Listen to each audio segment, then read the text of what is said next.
Ishabareberezi w'ekkanisa ya Uganda owa Mwenda obwa hati His Grace Right Reverend Stephen Kazimba Mugalu ariyo naatayayira amareberezi g'omu kkanisa ya Uganda obwo arikwirira kuhuumura emirimo ye nka Bishop.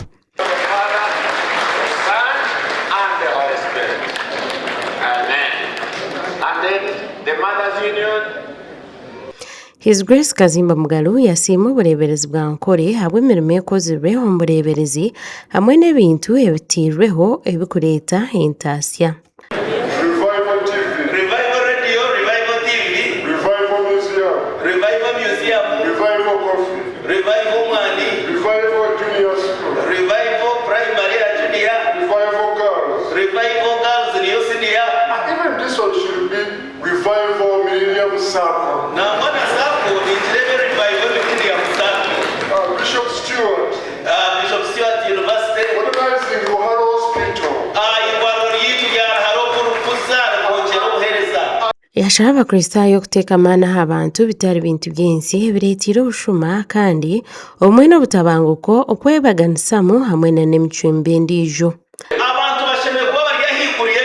When we begin to value property than life, that is what causes murder, theft, negligence, and corruption.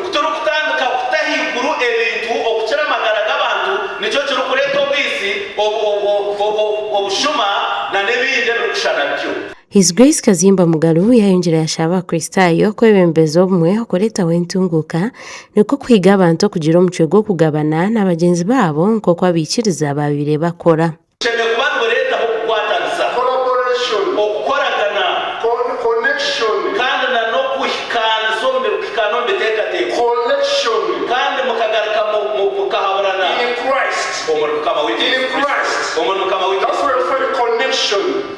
Bishop w'obureberezi bwa Nkore Associate Professor Sheldon Mwesigwa mu kushaba oku yayorekanga obureberezi bwa Nkore nibusiima kandi buteeka ekitiiniso mu ba Bishop abahuumwire.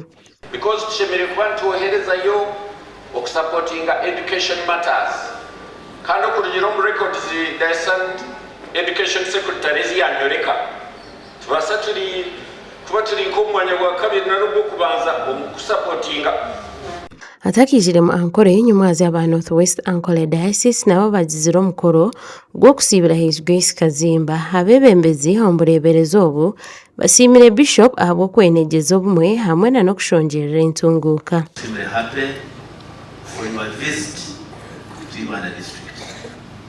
And I want to thank you in particular for the good ministry. Ever since your enthronement up to now, you have been particular. It's not an easy moment for us as your daughters who have seen you encourage us to be strong ladies in all aspects of life. That we shall not be seeing you as our Archbishop, you will have stepped aside, but we pray that God continues to bless you. Archbishop w'ekkanisa ya Uganda His Grace Kazimba Mugalu naaza kuhuumura emirimo yeye ebiri 15 okwezi kwa munana 2027. Aha watayari Western Susan alina omukisa hamwe na Ruth Namara.